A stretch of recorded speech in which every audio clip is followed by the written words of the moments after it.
సంఘానికి మీరు ఇస్తున్న మరొక నూతన సంవత్సరాన్ని జ్ఞాపకం చేసుకుంటూ కృతజ్ఞతగా సంతోష కారణంగా ఉండడానికి ఏర్పాటు చేస్తున్నాం. ఈ ప్రార్థన కూడికనంతటినీ మీరు ఆశీర్వదించమని అడుగుతున్నాను తండ్రి. ఇంతవరకు పాటల ద్వారా ఈ స్థలంలో మీరు మహిమ పొందినందుకు వేలాది వందనాలు చెల్లిస్తున్నాం. దూర ప్రాంతం నుండి మీ దైవ దాసులను నడిపించినందుకు వేలాది వందనాలు చెల్లిస్తూ ఈ కుటుంబానికి, ఆ బిడ్డకు తండ్రి, ఈ గ్రామంలో వారందరికీ కూడా కావలసినటువంటి మాటలు ఈ దాసురాల్లో ఉంచి మా ఒక్కొక్కరితో మాట్లాడి మీరు మహిమ ఘనత ప్రభావాలు పొంది ఆశీర్వదించమని యేసు నామములో ప్రార్థిస్తున్నాను తండ్రి, ఆమేన్. హల్లెలూయా. మంచిది. సమయంలో దయచేసి మీ మొబైల్స్ ఏమైనా ఉంటే ఒకసారి సైలెంట్ పెట్టేసుకోండి. మొట్టమొదట అన్నిటి గురించి అర్జెంట్ ఉన్నట్టుగా ఫోన్లో మనకు తొందర పెట్టే ముందు అది అంతా సైలెంట్ పెట్టుకోండి. తర్వాత ఈ సమయంలో దేవుడు వాక్యం కొన్ని వెళ్తాం. సమయం చాలా గతించిపోయింది, 9 అవుతుంది ఇక్కడ నుంచి అంతే. మన మధ్యలో దేవుని యొక్క స్వార్థ మరి అందించడానికి దూర ప్రాంతం నుంచి వారు దేవుని స్వార్థను మోసుకొని వచ్చారు మన ప్రాంతం. హల్లెలూయా. కాబట్టి ఈ రోజు మనకు ఒక చక్కని విలువైన మాటలను ముత్యాలు ఇవ్వడానికి రెడీగా ఉన్నారు. ముత్యాలు బంగారం ఇస్తుంటే ఎవరైనా కాదంటారండి? ఎవరైనా కాదంటారా? సో అలాంటి ముత్యాలు లాంటి మాటలు మన కోసం ఈ రోజు ఇవ్వడానికి దేవుని యొక్క సేవకు దేవుని దాసులు సుజాతమ్మ గారిని వారు వచ్చిన చక్కని వారు ఆహ్వానిస్తాం. ఈ సభ నేను అమ్మగారిని అప్పగిస్తున్నాను.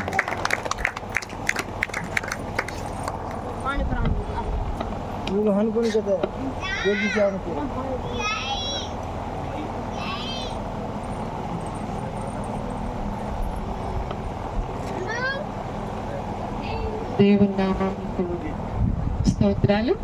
ఇక్కడ గ్రామ ప్రజలందరికీ కూడా నా వందనాలు. అంతేకాకుండా ఇక్కడ కూర్చున్న దైవజనులందరికీ కూడా నా వందనాలు చెప్పిస్తున్నాను. ఇందాక దైవజనులు చెప్పిన మాట బాగా కొంచెం అర్థమైంది నాకు. ఎందుకంటే మీ భాష నాకు తెలియదు కానీ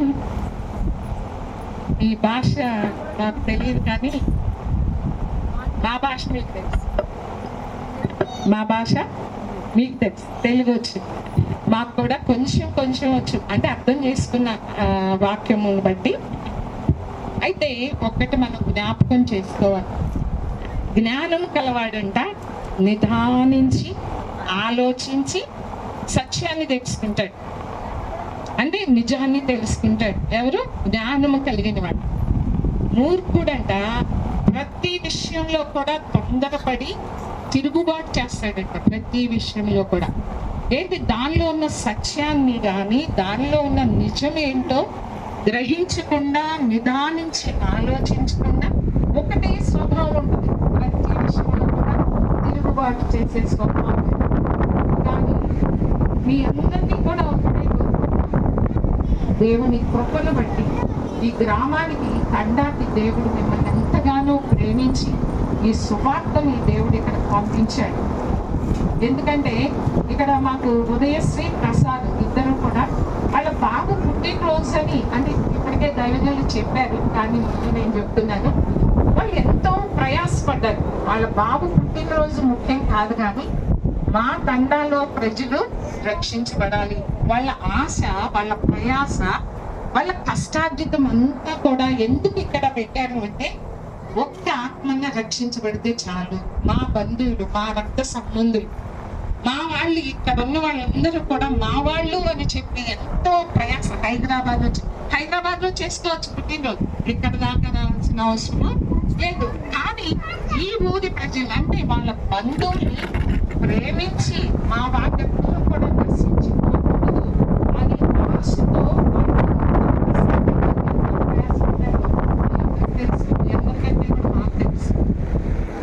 ఈ ఎండల్లో రావాలంటే చాలా కష్టం. అక్కడి నుంచి హైదరాబాద్ నుంచి మేము కొద్దిసేపు ఉంటేనే మేము అల్లాడిపోయాం, కానీ మాకు అన్ని అలవాటే. కానీ వాళ్ళ ప్రయాస ఎంతో నాకు చాలా సంతోషం అనిపించింది. ఎందుకంటే వాళ్ళకున్న భారం, ఆత్మల పట్ల కలిగిన భారం చూసి చాలా సంతోషించారు. యేసు ప్రభు కూడా పరలోకం అంతా కూడా, యేసు ప్రభు గాని పరలోకం అంతా కూడా పాపి మారు మనసు పొందితేనంట ఎంతగానో దేవుడే సంతోషిస్తాడు. ఒక్క పాపి మారు మనసు పొందితే. అయితే ఇక్కడ బాబు పుట్టినరోజు, కానీ వాక్యంలో ఏముందంటే ఒక వాక్యం బాబు గురించి, పిల్లలనేమి పెద్దలనేమి దేవుని యందు భయభక్తులు గల వారిని ఆశీర్వదిస్తానంటున్నాడు. వాళ్ళు పిల్లలు కావచ్చు, పెద్దలు కావచ్చు, ప్రతి ఒక్కరిని కూడా దేవుడు వాళ్ళని ఆశీర్వదిస్తాడు. అలాగనే భయభక్తులు కలిగిన తల్లిదండ్రులు ఉన్నారు ఆ బాబుకి. కాబట్టి బాల్యం నుంచి కూడా సృష్టికర్తను జ్ఞాపకం చేసుకోమంటున్నాడు. ప్రసంగి గ్రంథంలో, ప్రసంగి అంటే సొలొమోను, జ్ఞాని అయిన సొలొమోను ఒక మాట చెప్తున్నాడు. బాల్యము నుండి సృష్టికర్తను జ్ఞాపకం చేసుకోవాలంట. ప్రతి ఒక్కరు కూడా సృష్టికర్త ఎవరు, నిన్ను సృష్టించిన దేవుడు ఎవరు అనేది ఆలోచించాలి, యోచించాలి. తొందరపడి వేరేగా ఆలోచనలు చేయకూడదు. దానిలో ఎంత సత్యం ఉంది, ఎంత నిజమున్నదని మీరు తెలుసుకోవాలి. మేమేదో అంత దూరం నుండి వస్తున్నామంటే మాకేదో వస్తుంది, మాకేదో ప్రయోజనం కలుగుతుంది అని కాదు. అంత దూరం నుండి వచ్చింది మాకుంటది. ప్రతిఫలం ఎక్కడ ఉంటుందో తెలుసా? పరలోకంలో ఉంటది, ఈ లోకంలో కాదండి. అందుకని ప్రతి ఒక్క విషయాన్ని కూడా మీ మేలు కోసం, మీరు నశించుకోకూడదని, మీరు అగ్నిగుండానికి వెళ్ళకూడదు అని ఒకే ఒక్క కారణాన్ని బట్టి ఇంత దూరం వాళ్ళు వచ్చి ఇక్కడ వాక్యం ప్రకటించడానికి వాళ్ళు ప్రయాసపడుతున్నారు. బాల్యము నుండి సృష్టికర్తను జ్ఞాపకం చేసుకోవాలి. అంటే సృష్టికర్త అసలు ఎవరు? భగవంతుడు, దేవుడు. అంటే మనుషుల చేత సృష్టించబడిన వాడు కాదు. అమ్మ, ప్రతి ఒక్కళ్ళు కూడా ఒక్కసారి జ్ఞానం కలిగిన వాడు ఏం చేస్తాడు? నిదానిస్తాడు. నిదానించి ఆలోచించి సత్యమేంటో తెలుసుకుంటాడు. మూర్ఖులైతే వాళ్ళే చెప్పుకుంటారు, వాళ్ళు వెళ్ళిపోతారంటే మీకే నష్టం అండి, మాకేం నష్టం కాదు. మీరు నశించిపోతారు. ఎందుకో తెలుసా? ఈ లోకంలో మనం జీవించేది కొద్ది కాలం, 60 సంవత్సరాలు, 70 సంవత్సరాలు. ప్రతి ఒక్కరు ఆలోచించవలసిన ముఖ్యమైన విషయం ఏంటంటే, నేను చనిపోయాక ఎక్కడికి వెళ్తాను అనేది ముఖ్యం. అన్ని విషయాల గురించి మనము ఆలోచిస్తాం. మన పిల్లలు పుట్టకపోతే పిల్లలకి ఏం సంపాదించాలి, ఒక ఇల్లు సంపాదించాలి, ఒక పొలం సంపాదించాలి, అక్కడ చదివించాలి, ఇక్కడ చదివించాలి, వాళ్ళకి డబ్బులు కూడా పెడతాం. అన్ని విషయాలు ఆలోచిస్తారు కదా. మరి మీరు చనిపోయినాక ఎక్కడికి వెళతారు అని ఒక్కసారి ఆలోచించారా? చాలా మంది అభిప్రాయం ఏంటంటే, చచ్చిపోతే అంత అయిపోతుంది, ఇంకేం ఉండదులే అనుకుంటాం. అసలు ప్రారంభం అయ్యేది అక్కడే. మనము కన్ను మూసినాక అసలు ప్రారంభం అక్కడ అవుతుంది, ఇక్కడ కాదండి. అంతం లేదు. వేల సంవత్సరాలు, కోటాను కోట్ల సంవత్సరాలు నువ్వు జీవించవలసింది ఇక్కడ కాదు. ఇక్కడ 60 సంవత్సరాలు, 70 సంవత్సరాలు, మహా అయితే 100 సంవత్సరాలు నువ్వు జీవిస్తావేమో, మంచి ఆరోగ్యం కలిగి ఉంటే.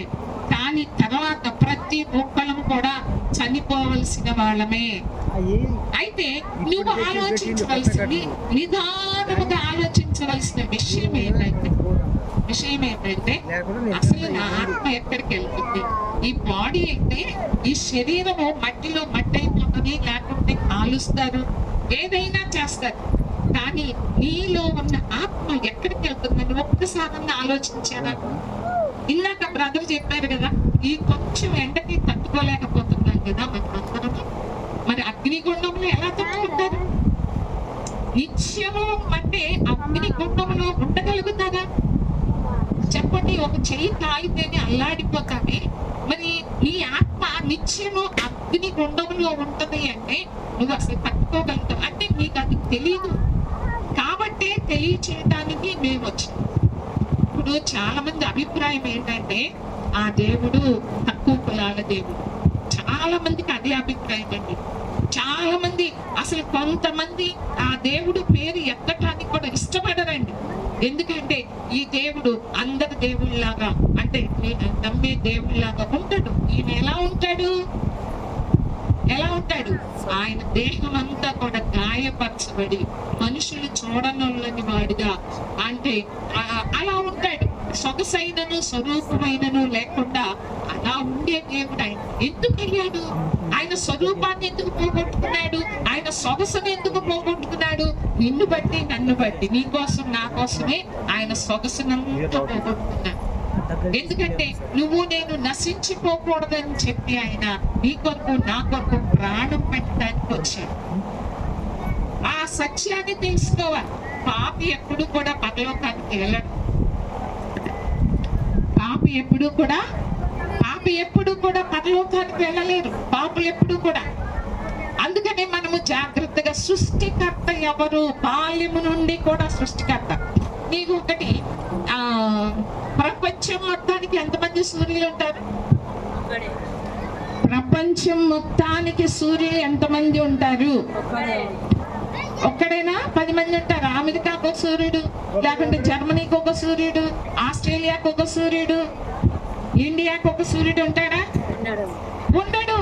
అలాగనే సూర్యుడు ప్రపంచం మొత్తానికి ఒకే ఒక్క సూర్యుడు ఎలా ఉంటాడో, నిన్ను నన్ను సర్వ మానవాళ్ళని చేసిన దేవుడు కూడా ఒక్కడే ఉంటాడు. అది తెలుసుకోమంటున్నావు, అంతకంటే ఏం లేదు. అది తెలుసుకో. నిన్ను అసలు చేసింది ఎవరు? నువ్వు అసలు ఎక్కడి నుంచి వచ్చావు? మళ్ళీ ఎక్కడికి వెళ్ళబోతున్నావు? ఎక్కడ ఉండబోతున్నావు? నువ్వు యుగ యుగాలు ఎక్కడ ఉండబోతున్నావు? అది ఆలోచించాలి. కానీ ఈ క్షణకాలం ఉండే ఈ లోకం కొరకు మనం ఆలోచన చేయకూడదు. నిత్యము అంటే అగ్నిగుండం అది. అందుకని సృష్టికర్తను మనము జ్ఞాపకము చేసుకునే వారిగా ఉండాలి. హల్లెలూయా.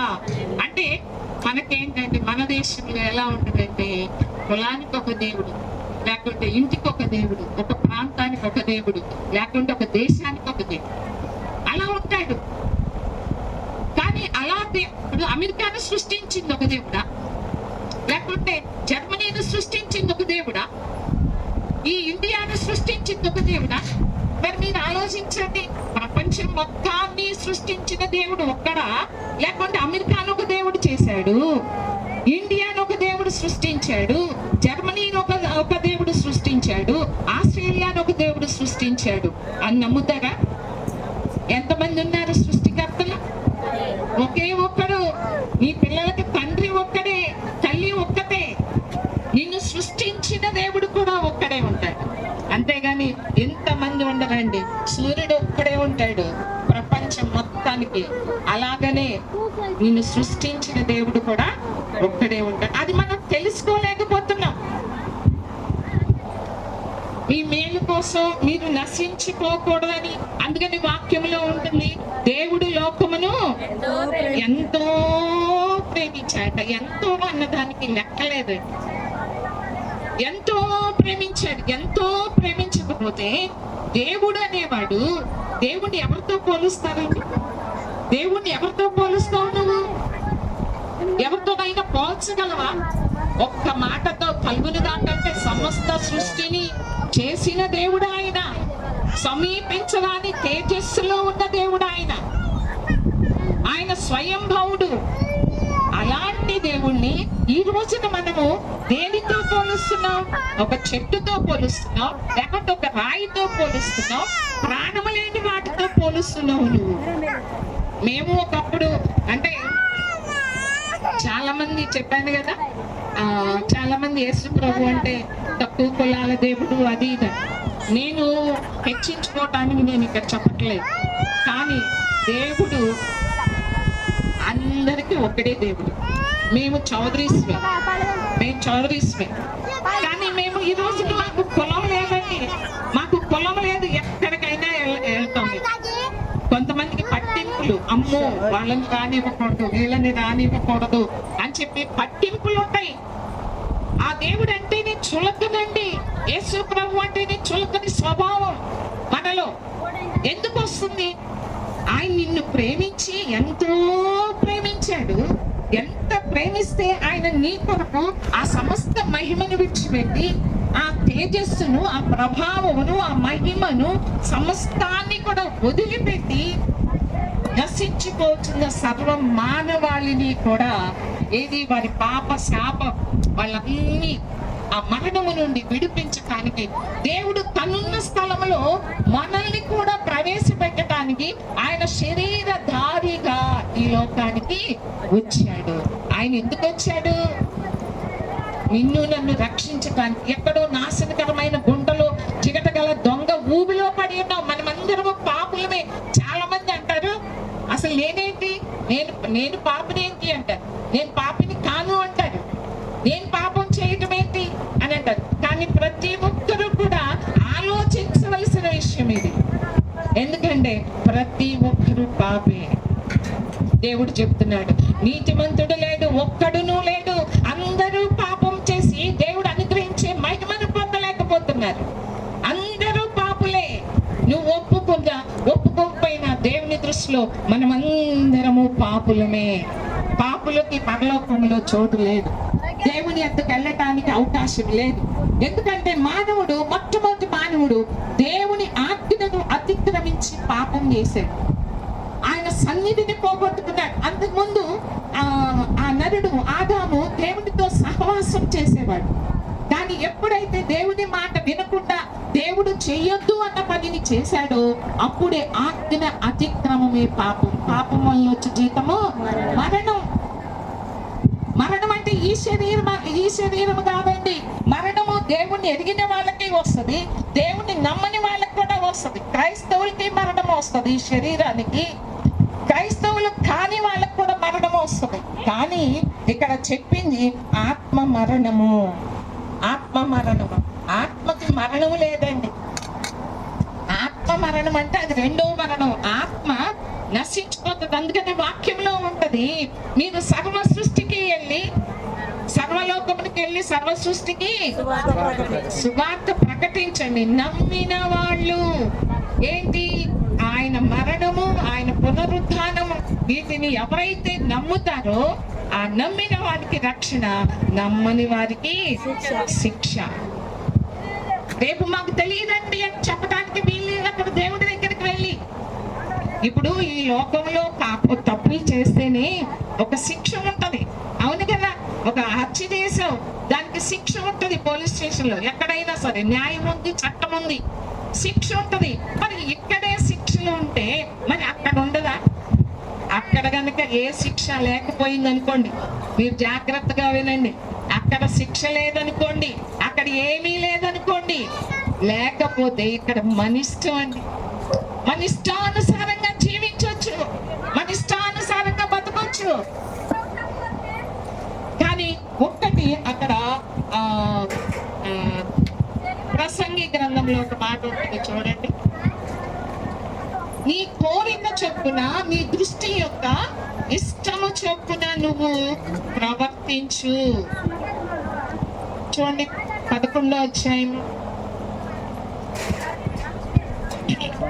9వ వచనం నుండి, యవ్వనుడా నీ యవ్వనమందు సంతోషించుము, నీ యవ్వన కాలమందు నీ హృదయము సంతుష్టిగా ఉండనిమ్ము, నీ కోరిక చొప్పునను నీ దృష్టి యొక్క ఇష్టము చొప్పునను ప్రవర్తింపుము. అయితే వీటన్నిటిని బట్టి దేవుడు నిన్ను తీర్పులోనికి తెచ్చునని జ్ఞాపకం చేసుకో. దేవుడు హెచ్చరిస్తున్నాడు, జ్ఞాపకం చేసుకో. ప్రతి ఒక్కరు కూడా ఆలోచించండి. జ్ఞానము కలిగిన వాడు నిదానించి ఆలోచన చేస్తాడు, సత్యాన్ని తెలుసుకుంటాడు. ఇప్పుడు మిమ్మల్ని కూడా మేము కోరుకునేది అదే, సత్యాన్ని తెలుసుకోండి, ఆ నిజాన్ని తెలుసుకోండి. నిన్ను అసలు చేసిన సృష్టికర్త ఎవరో, అసలైన దేవుడు ఎవరో, నీ కొరకు ఎవరు ప్రాణం పెట్టారో, నీ స్థానములో ఎవరైతే మరణించారో అని తెలుసుకోదు. ఆయన ఎంత ప్రేమించాడు అంటే మాటల్లో చెప్పలేమండి. నీ తండ్రి పెట్టలేదు, నీ తల్లి పెట్టలేదు నీ కొరకు ప్రాణం, నీ బిడ్డలు ఎవరు పెట్టరు, నీ అన్నదమ్ములు, నీ అక్క చెల్లెళ్ళు ఎవ్వరూ కూడా నీ కొరకు ప్రాణం పెట్టరు కూడా. కానీ యేసు ప్రభు ఎంతగా ప్రేమిస్తే ఆ సమస్తాన్ని విడిచిపెట్టి ఈ లోకానికి వచ్చి శరీరాన్ని ధరించుకొని అంతగా శిక్ష పొందుకొని మనకి నిత్య జీవాన్ని ఇస్తాడు. మన స్థానములో ఆయన ఉంటాడు.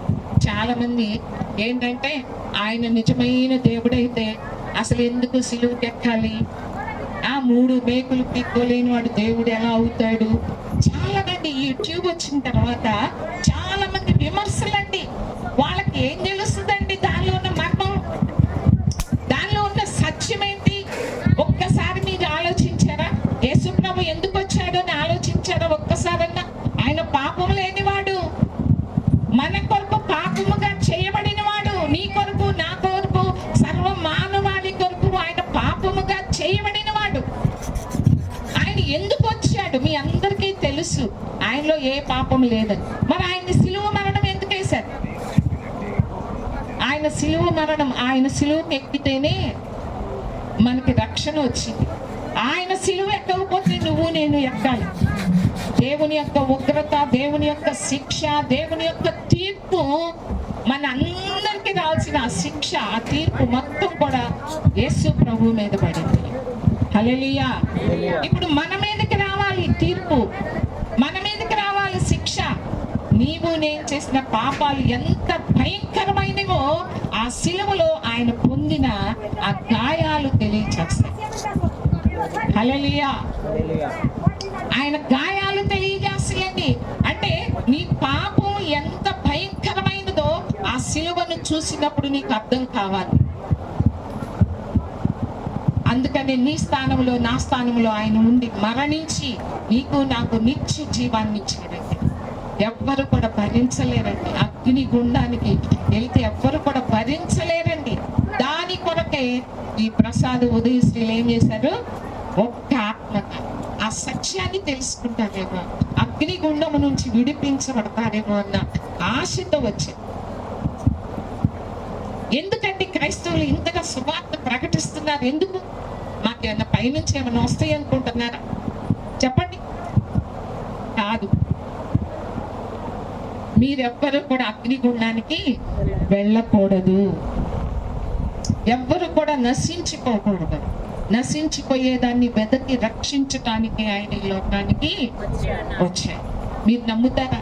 మీరందరికీ తెలుసు పేపర్లో ఏమేపిస్తారు. మీరు చనిపోతే ఒకళ్ళు వాళ్ళ ఆత్మకి శాంతి కలుగునుగా అంట. ఎక్కడికి వెళ్తే శాంతి అని మీరు ఒకసారి ఆలోచించారా?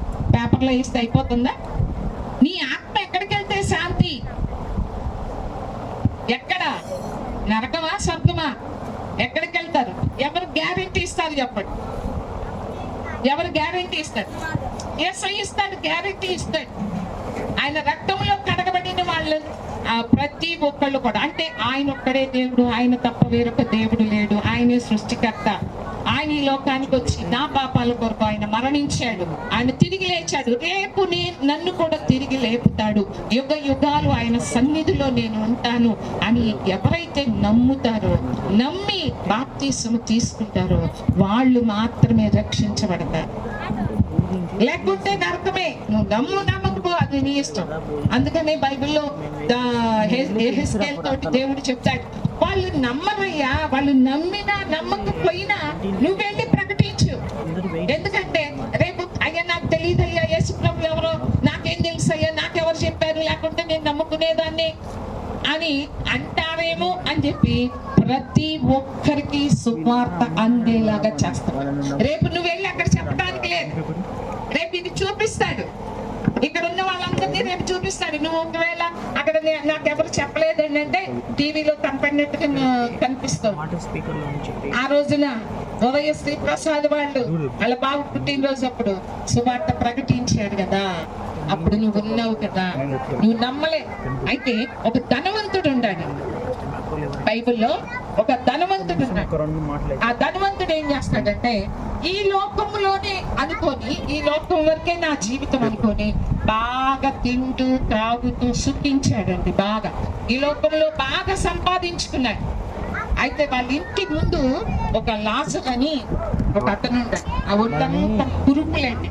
ఆ ధనవంతుడు తినంగా ఏమన్నా మిగిలితే ఆ లాజర్కి పెడతాడు. ఆ లాజర్ తింటాడనమాట. అయితే కుక్కలు కూడా వస్తాయండి అక్కడికి. కుక్కలు కూడా వచ్చి నాకుతాయి అతని గొంతు మీద ఉన్న కురుపులు. అలాంటి వాళ్ళిద్దరూ చనిపోయారు. చనిపోయిన తర్వాత ఇద్దరు ఎక్కడికి వెళ్ళారంటే, లాజర్ ఎక్కడికి వెళ్ళారంటే అబ్రహాము రొమ్మును ఆనుకొని పరలోకానికి వెళ్ళాడు, పరదేశ్కి. హల్లెలూయా. ఈ ధనవంతుడు ఎక్కడికి వెళ్ళాడు? నరకానికి వెళ్ళిపోయాడు. నరకానికి వెళ్ళాక తెలిసింది ఏంటి, అమ్మో నేను అక్కడ ఎంత సుఖభోగాలు అనుభవించానే, ఇక్కడ ఏంటి ఈ యాతనేంటి, ఈ వేదనేంటి అని చెప్పి తండ్రి అయిన అబ్రహామా అని పిలుస్తాడు. తండ్రి అయిన అబ్రహామా, లాజరును కొన ఏలు ముంచి ఏంటంట అమ్మా జాగ్రత్తగా అయినండి, ఏ ముంచి? వేలు ముంచి నా దగ్గరికి వచ్చి నేను దాహంతో అల్లాడిపోతున్నాను, ఈ మంటలకి నేను తట్టుకోలేకపోతున్నాను, నా దాహము తీర్చడానికి చిటికినేలు ముంచితే ఎన్ని బొట్లు వస్తాయి, ఎన్ని డ్రాప్స్ వస్తాయి, దానికోసం అల్లాడిపోతున్నాను. దాని దానికోసం నరకంలో అల్లాడిపోతున్నాడు, ఒక్క బొట్టు కోసం. నీ ఆత్మకి మరణం ఉండదు, దానికి శరీరం ఉండదు కాబట్టి ఆత్మకి మరణము లేదు. అది ఎక్కడికి వెళ్ళింది. అప్పుడు ధనవంతుడు అంటాడు, అయ్యా నాకు ఇంకా 5 సహోదరులు ఉన్నారు భూలోకంలో, ఇదిగో ఈ లాజరుని పంపించు, ఈ లాజరుని పంపిస్తే నా సహోదరులు నమ్ముతారు అని అంటే, అబ్రహాం ఏమంటాడంటే, అక్కడ ప్రకటించడానికి ప్రవక్తలు ఉన్నారు, ఉపదేశకులు ఉన్నారు, అపొస్తలులు ఉన్నారు, బోధకులు ఉన్నారు. ఈ చనిపోయిన లాజరుని తిరిగి అతన్ని బ్రతికించి సువార్త చెప్పించినా కూడా వాళ్ళు నమ్మరు. వాళ్ళు ప్రకటించిన వాక్యాన్ని నమ్మకపోతే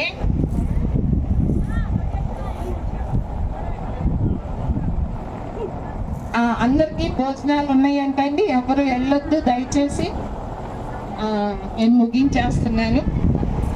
చూడండి, ఇది చెప్పి ముగించేస్తాను. ధనవంతుడికి అక్కడికి వెళ్ళాక అర్థమైందండి. ఏంటి అర్థమైంది? చాలా మందికి అర్థం కాదండి. చచ్చిపోతే అన్ని బాధలు తీరిపోతాయి. చాలా మంది ఆత్మహత్యలు ఎందుకు చేసుకుంటారండి? అప్పుల భారంతో ఉన్న వాళ్ళు ఆత్మహత్యలు చేసుకుంటారు. ఎందుకు? ఈ బాధలు, ఈ శ్రమలు, ఈ వేదనలు, ఈ యాతనలు లేకుండా ఆత్మహత్య చేసుకుంటారు. కేక్ కట్ చేసినాక భోజనాలు ఉంటాయంట. చెప్తాడండి, యాతన అంటే ధనవంతుడు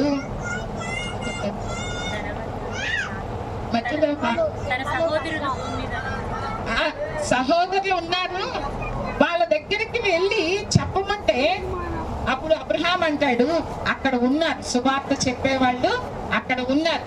వాళ్ళు చెప్పింది నమ్మకపోతే ఇతను మరణించి తిరిగి లేచి వెళ్ళి చెప్పినా కూడా వాళ్ళు నమ్మరు. ఎప్పుడు నమ్ముతారండి? చచ్చిపోయాక నమ్ముతారా? ఏమి లాభం లేదు. ఈ లోకంలో ఉన్నప్పుడు నిజంగా ఒక పాపి ఎలా వెళ్తుంది స్వర్గం? ఒక పాపి ఎలా స్వర్గానికి వెళ్తుందని ఆలోచించండి. జ్ఞానం గలవాడు ఆలోచిస్తాడు. మిమ్మల్ని బలవంతం పెట్టవండి, మీకు చెప్పటం వరకే. ఎందుకంటే మీరు అగ్నిగుండానికి వెళ్ళకూడదు అని, అంతేగాని వేరే ఏమీ లేదండి. మేము రక్షించబడ్డాం. మేము ఎలా రక్షించబడ్డామో మీరందరూ కూడా రక్షించబడాలని ఆశ మాకు. ఒక్క ఆత్మైన రక్షించబడితే చాలు అని ప్రయాస. ఈ దైవజనులందరూ ఈ తండాలు ఎందుకు ప్రయాసపడుతున్నారు? వాళ్ళకేం పని లేదా? కానీ ఏ ఒక్కరూ నశించిపోకూడదని చెప్పి అంతగా ఎండనక వాననక ఎలాంటి వాళ్ళు నిద్రపోతారో పోరో కానీ ఎప్పుడు కూడా ఎవరు రమ్మంటే వాళ్ళ దగ్గరికి వెళ్తారు. ఒక సమయం అంటూ లేక. కాబట్టి బాల్యము నుండి సృష్టికర్తను జ్ఞాపకం చేసుకోండి. అసలు నిన్ను సృష్టించింది ఎవరు? అసలు నువ్వు ఎక్కడికి వెళ్తున్నావో ఆలోచించు, ఒక్కసారి ఆలోచించు. కొంతమంది అంటారు, చచ్చిపోయినాక ఎక్కడికి వెళ్తామో ఎవరికి తెలుసు. అందుకని యేసుప్రభు చెప్తున్నారు, ఎవ్వరూ చెప్పలేదండి నువ్వు చచ్చిపోయినాక ఇక్కడ నివసించబోతున్నావు, ఇక్కడికి వెళ్ళబోతున్నావు, ఇక్కడ ఉండబోతున్నామని ఏ ఒక్కరూ చెప్పలేదండి. మేము ధైర్యంగా చెప్పగలం. ఇప్పుడు చచ్చిపోతే మేము కళ్ళు ఇక్కడ మూస్తే కళ్ళు అక్కడ తెరుస్తాం. హల్లెలూయా. ఎవరైనా ధైర్యంగా చెప్పగలరా? మేము నరకానికి వెళ్ళవండి, మేము కన్ను మూయంగానే స్వర్గానికి వెళ్తామని ఎవరైనా చెప్పగలరా? ధైర్యం ఉందా? ఎవ్వరికి ఉండదండి. ఎందుకంటే అందరం పాపులమే. మేము కూడా పాపుల్లో ప్రధానులు. మేము పాపి అని మొదట గ్రహించండి. మొట్టమొదట నువ్వు నేను ప్రతి ఒక్కళ్ళం పాపులు అని గ్రహించండి. పాపి ఎప్పుడు కూడా స్వర్గానికి వెళ్ళడు. దేవుని సన్నిధికి వెళ్ళాలంటే పరిశుద్ధత ఉండాలి. పరిశుద్ధత లేకుండా ఎవ్వరు కూడా దేవుణ్ణి చూడలేరు. ఆయన రక్తము ఒక్కటే నిన్ను పరిశుద్ధపరుస్తుంది. ఎందుకంటే ఆయన నీకు బదులుగా నీకు రాసిన శిక్ష ఆయన భరించాడు. నీ మీదకి రాసిన ఉగ్రత ఆయన మీద పడింది. కాబట్టి క్రీస్తు యేసునందున్న వారికి ఏ శిక్ష విధియలేదు. హల్లెలూయా. అందుకనే ఇంత ప్రయాసపడుతున్నారు. ఒక్కరన్నా సరే జ్ఞానము కలిగి ఒక్కసారి నిదానముగా ఆలోచించండి, సత్యం తెలుసుకోండి. నిజమేంటి? నిజమైన దేవుడు. ఎంతో మంది లేరండి దేవుళ్ళు, ఒక్కడే ఒక్కడు. ఆ ఒక్కడు ఎవరో తెలుసుకోండి. పరిశుద్ధుడు ఆయన. దైవిక లక్షణాలు ఏమున్నాయి ఆయనలో? ప్రేమ ఉంది, పరిశుద్ధత ఉంది, దయ, కనికరం. నిన్ను ఎంతగా ప్రేమించాడంటే నీ కొరకు ఎవరు ప్రాణం పెట్టకపోయినా ఆయన ప్రాణం పెట్టాడు నీ కొరకు. నీకు అర్థం కాదు, ఆ మరణం నీకు అర్థం కాదు, ఆ కల్వరి శిలువలో ఆయన ఎందుకు మరణించాడో నీకు అర్థం కాదు. నీ కొరకే మరణించాడు, నీ కొరకు ప్రతి ఒక్కళ్ళ కొరకు, సర్వ మానవాళి కోసం ఆయన మరణించాడని తెలుసుకోవాలి. ఇప్పుడు తల్లికి బిడ్డకి జబ్బు చేసింది అనుకోండి, చిన్న బిడ్డకి జబ్బు చేసింది, ఎవరు పథ్యం చేస్తారు చెప్పండి? వాళ్ళ నాయనమ్మ చేస్తే పథ్యం బిడ్డ జబ్బు తగ్గిపోతుందా? వాళ్ళ అమ్మమ్మ చేస్తే తగ్గిపోతుందా? ఎవరు పథ్యం చేయాలి? తల్లే చేయాలి. హల్లెలూయా. కాబట్టి మన కొరకు, నీ కొరకు, నా కొరకు, మనందరి కొరకు ఆయన ప్రాణం పెట్టాడు. మనకి బదులుగా మన స్థానములు ఆయన ఉండి మన మరణం ఆయన పొందుకొని నిత్య జీవాన్ని ఇచ్చాడు. నిత్య జీవాన్ని ఇంకెప్పటికీ కూడా చనిపోదు. ఎప్పటికీ కూడా దేవుని సన్నిధిలో ఉండి ఎప్పుడు కూడా ఆయన స్తుతిస్తూనే ఉంటారు. అక్కడ ఆకలి లేదు, దప్పిక లేదు, ఏదీ లేదు, ఏ శ్రమలు లేవు, ఏ బాధలు లేవు. కానీ నరకంలో మాత్రం ఉంటది. ఎప్పుడు చూసినా ఆ ధనవంతుడు చూడండి, ఈ లోకంలో ఉన్నప్పుడు బాగా బతికాడు, కానీ చచ్చిపోయిన తర్వాత ఏంటి అతని పరిస్థితి? ప్రతి ఒక్కరూ ఈ ఒక్క విషయాన్ని ఆలోచించండి. ఏ విషయాలు ఆలోచించొద్దండి. నీవు చనిపోయినా కొంతమంది ముసలాళ్ళకి వెళ్ళి చెప్తే, సువార్తలు చెప్తుంటే, అమ్మ మేమే చచ్చిపోయే దీనిలో ఉన్నాం, ఇంకా మాకెందుకమ్మా అంట. అసలు నీకు కావాల్సింది అప్పుడే చచ్చిపోతావు కాబట్టే నీకు కావాలి. నువ్వు అగ్నిగుండానికి వెళ్ళకూడదు కాబట్టే నీకు రక్షకుడు అవసరం. రక్షకుడు అంటే అర్థం ఏంటి? రక్షకుడు అంటే అర్థం ఏంటి అంటే, ఇప్పుడు ఒక నాశనకరమైన అంటే ఒక గుంటలో పడి ఉన్నాడు అనుకోండి, రక్షించండి రక్షించండి అని కేకలేస్తూ ఉంటారు. అంటే వాళ్ళని ఎవరైతే ఆ గుంటలో నుండి పైకి తీస్తారో అప్పుడు ఏమంటారు? అయ్యా నువ్వు దేవుళ్ళలాగా వచ్చి నన్ను రక్షించావంటారు. అంటే అలాంటి వాళ్ళు రక్షకుడు. యేసు ప్రభు కూడా నాశనకరమైన గుంటలో మనం పడి ఉన్నాం, చిగటగల దొంగ పాపపు ఊబిలో పడి ఉన్నాం. మనమందరం చిగటగల దొంగ ఊబి. నీ అంతటా నువ్వు పైకి రాలేవు. నువ్వు ఇంకా పైకి రావాలనుకుంటే ఇంకా దాంట్లోనే కూరుకుపోతావు. నీ అంతటా నువ్వు రాలేవు. ఎవరో ఒకళ్ళు వచ్చి చెయ్యి చాచి నిన్ను పైకి తీయాలి. అలాగని యేసు ప్రభు కూడా నువ్వు పాపం అనే ఊబిలో, నీ పాపముల చేత, అపరాధముల చేత నువ్వు చచ్చి ఉన్నప్పుడు ఆయన కృపగల హస్తం, ఆయన దయగల హస్తము చాపి నిన్ను ఆ నాశనకరమైన గుంటలో నుంచి, మరణం అనే గుంటలో నుంచి నిన్ను పైకి లేపాడు. హల్లెలూయా. ఇది మనం గ్రహించుకోవాలి. ప్రతి ఒక్కళ్ళు చూడండి, నువ్వు పాపివి, నేను పాపి, అందరం పాపి. అది ఒక్కసారి ఆలోచించండి. ప్రతి ఒక్కరూ కూడా గమనించాల్సిన విషయం. కాబట్టి ఇప్పటికే టైం చాలా అయిందనుకుంటారు, క్షమించండి. అందరికీ భోజనాలు ఉన్నాయి, కేక్ కట్ చేస్తారు. కాబట్టి దయచేసి ఎవరి గురించో కాదండి, మేమేదో వచ్చి చెప్పామని కాదు, ఎవరి గురించో కాదు, నీ గురించి నువ్వు ఆలోచించు. నువ్వు చనిపోయాక ఎక్కడికి వెళతావు అనేది ఒక్కటి ఆలోచించు. దేవుడి కొద్ది మాటలు దీవించి ఆశీర్వదించుగా.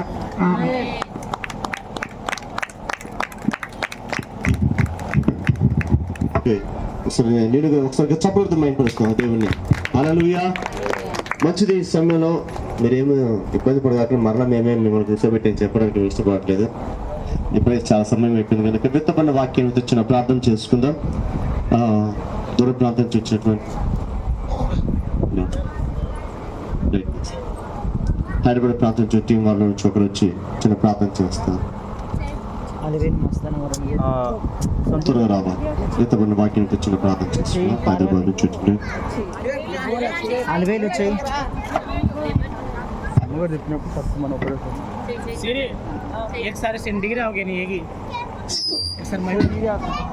స్తోత్రం దేవా, స్తోత్రం నాయన. పరిశుద్ధుడా, మహోన్నతుడా, కృపగల దేవా, ప్రేమగల తండ్రి, నిత్య నివాసైన దేవా నీకే వందనాలు. స్తోత్రం నాయన. ఉట్టివారం అట్టివారం అల్పులం అయ్యోకులం నాయన, ఏ మంచి లేని వాళ్ళం తండ్రి నీకు వందనాలు అయ్యా. నీ కృప చొప్పున, నీ కనికరం చొప్పున తండ్రి, నీ జీవరెక్కల చాటున నాయన ఈ ప్రశాంత్ అయ్యా ఈ ఊరికి నడిపించి నాయన ఇలా సువార్త ప్రకటించడానికి నువ్వు ఇచ్చిన ఈ అవకాశాన్ని బట్టి నాయన ఈ వేదికను బట్టి నీకు వందనాలు స్తోత్రం తండ్రి. అయ్యా నువ్వు మాట్లాడావు, అయ్యా నీకు వందనాలు దేవానికి వందనాలు. అయ్యా నువ్వు మాట్లాడిన మాట నాయన ఈ ఊళ్ళో ప్రభా నీకు వందనాలు ప్రభా. ఎంతో మంది నీ నెరవేక నశించిపోతున్నారు తండ్రి. నరకం ఏంటో ప్రభా అయ్యా ఈ ఒక్కరు నాయన చెప్పబడిన వాక్యం నాయన ఈ ఇళ్ళలో మరి ఫలించడానికి నాయన అయ్యా ఇన్న ప్రతి బిడ్డ ప్రభా నీకు వందనాలు నాయన. నీ ఇళ్ళలో ఫలించడానికి ఇన్న మాటలు గ్రహించుకునే బిడ్డలు కానీ కృపదయ చేతండి నీకు వందనాలు స్తోత్రం నాయన. జరగబోయే సమస్తంలో ఈ కేక్ కట్ చేస్తున్న సమస్తంలో నీవే నీ నామాన్ని మహింపరచుకోమని నన్ను తగ్గించుకొని నామాన్ని హెచ్చించుకుని యేసు పరిశుద్ధ నామములో అడిగి వేడుకుంటున్నాను తండ్రి. హల్లెలూయా. అంటే మంచిది సమయంలో కేక్ కటింగ్లోకి వెళ్తున్నాం కాబట్టి దయచేసి గ్రామస్తులు, తోబుట్టులు, రక్త సంబంధికులు, బంధువులు అందరూ కూడా దయచేసి ప్రేమతో ఆహ్వానిస్తున్న ఈ సమయం